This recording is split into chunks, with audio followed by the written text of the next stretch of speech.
یہ آکاشوانی لکھنؤ ہے۔ علاقائی خبریں دیبا ہاشمی سے۔ وزیر اعظم نریندر مودی آج صبح 3 روزہ اپنے امریکہ سفر پر روانہ ہو گئے۔ وزیر اعظم ڈیلاویئر میں ولمنگٹن میں چوتھے سالانہ کواد چوٹی کانفرنس میں شامل ہوں گے۔ کانفرنس میں ماحولیاتی تبدیلی اور خصوصی ابھرتی ہوئی تکنیکی سے جڑے مدعوں پر غور و خوض ہونے کے امکان ہیں۔ وزیر اعظم کواد گروپ کے دیگر لیڈران سمیت امریکہ کے صدر جو بائیڈن کے ساتھ 2 فریقی بات چیت بھی کریں گے۔ ہندوستان آئندہ سال کواد چوٹی کانفرنس کی میزبانی کرے گا۔ ریلوے بھرتی بورڈ نے غیر تکنیکی زمروں میں مختلف عہدوں کے لیے بھرتیاں نکالی ہیں۔ اس کے لیے درخواست دہندگان آج سے اپلائی کر سکتے ہیں۔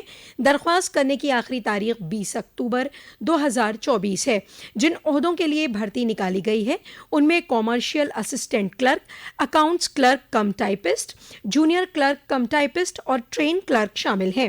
ان عہدوں پر 3445 سیٹیں بھری جائیں گی۔ ریلوے بھرتی بورڈ کے صدر نے درخواست دہندگان کو مشورہ دیا ہے کہ وہ آن لائن درخواست دینے سے قبل اپنی اہلیت یقینی کر لیں۔ انہوں نے کہا کہ بھرتی سے متعلق کوئی بھی اطلاع وقت پر صرف RRB کی ویب سائٹ پر ہی جاری کی جائے گی۔ انہوں نے درخواست دہندگان سے بچولیوں، دلالوں اور جاب ریکیٹروں سے الرٹ رہنے کی اپیل کی ہے۔ اس بھرتی کے توسط سے ریلوے بھرتی بورڈ گورکھپور اور پریاگ راج سمیت ملک کے 22 بھرتی بورڈوں میں عہدے پر کیے جائیں گے۔ غور طلب ہے کہ ریلوے بھرتی بورڈ نے اسی مہینے کی 14 تاریخ کو بھی 8113 عہدوں پر امیدواروں سے درخواست مدعو کی تھی۔ ان عہدوں پر بھی آن لائن درخواست کرنے کا عمل جاری ہے۔ وزیر اعلیٰ یوگی آدتیہ ناتھ نے آج گورکھناتھ مندر میں چل رہے پنیہ تتھی جلسے کے سلسلے میں آج راشٹر سنت برہملین مہنت اویدیہ ناتھ کی پنیہ تتھی پر اپنے گرو برہملین مہنت اویدیہ ناتھ کو خراج عقیدت پیش کیا۔ یہ پروگرام وزیر اعلیٰ کی قیادت میں منایا جا رہا ہے۔ وزیر اعلیٰ آج ہی دین دیال اپادھیائے گورکھپور یونیورسٹی میں سیمسنگ انوویشن کیمپس کے ذریعے سرٹیفکیٹ تقسیم پروگرام میں بھی شرکت کریں گے۔ وزیر اعلیٰ یوگی آدتیہ ناتھ DDU اور ITM BTech کے 500 طلباء اور طالبات کو سرٹیفکیٹ تقسیم کریں گے۔ ہندوستان الیکشن کمیشن کے احکام کے تحت ریاست کے چیف الیکشن افسر دفتر نے آئندہ اسمبلی ضمنی انتخاب کی تیاریاں شروع کر دی ہیں۔ اس کے تحت کل لکھنؤ واقع چیف الیکشن افسر کے دفتر میں ایک تربیتی سیشن کا انعقاد کیا گیا۔ چیف الیکشن افسر نودیپ رنوا کی صدارت میں الیکشن والے حلقے کے ریٹرننگ آفیسر کو انتخابی عمل سے جڑے خصوصی پہلوؤں پر تفصیل سے تربیت دی گئی۔ جناب رنوا نے کہا کہ سبھی افسران اپنی ذمہ داری کو پوری ایمانداری سے ادا کریں۔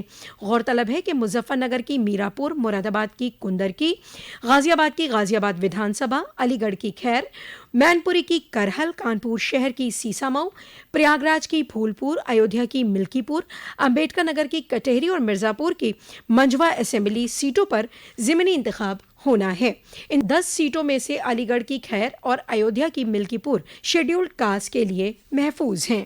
وزیر اعظم نریندر مودی کی حکومت کی تیسری مدت کار کے 100 دن مکمل ہو گئے ہیں۔ مرکز کی NDA حکومت نے اس دوران غریب، کسان، نوجوان اور خواتین بالادستی کے لیے کئی قدم اٹھائے ہیں۔ ساتھ ہی نوجوانوں کے لیے 2 لاکھ کروڑ روپے کے PM پیکج کا بھی اعلان کیا ہے۔ اس مدت کار کے 100 دنوں میں بھی حکومت نے تقریباً 15 لاکھ کروڑ روپے کے پروجیکٹوں کی بھی شروعات کی ہے۔ اتر پردیش میں بھی وزیر اعظم کی تیسری مدت کار کے 100 روز مکمل ہونے پر جگہ جگہ ان کے ذریعے کیے کاموں کی ستائش ہو رہی ہے۔ مفت راشن، آیوشمان کارڈ کے ذریعے بیماریوں میں علاج، بے روزگاروں کو روزگار، صنعتوں کی نئی پرواز کے متعلق حکومت کی ستائش کی جا رہی ہے۔ پوری ریاست میں 1 اکتوبر سے متعدی امراض کنٹرول مہم اور 11 اکتوبر سے دستک مہم چلائی جائے گی۔ یہ دونوں مہم 31 اکتوبر تک چلیں گی۔ وزیر اعلیٰ یوگی آدتیہ ناتھ کے احکام پر محکمہ صحت سمیت 11 دیگر محکمے آپسی ہم آہنگی سے اس مہم کو چلائیں گے۔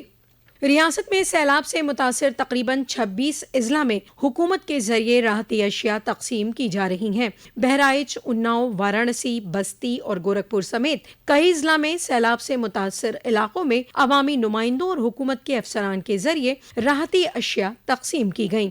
ریاست کے 26 اضلاع ابھی بھی سیلاب سے متاثر ہیں۔ بارش ہونے اور بجنور بیراج سے پانی چھوڑے جانے کی وجہ سے امروہہ میں گانگن ندی کی آبی سطح میں اضافہ ہونے سے حکومت نے احتیاط کے طور پر پل پر بیریئر لگا کر آمد و رفت پوری طرح سے بند کر دی ہے۔ اسی کے ساتھ آکاشوانی لکھنؤ سے علاقائی خبروں کا یہ بلیٹن ختم ہوا۔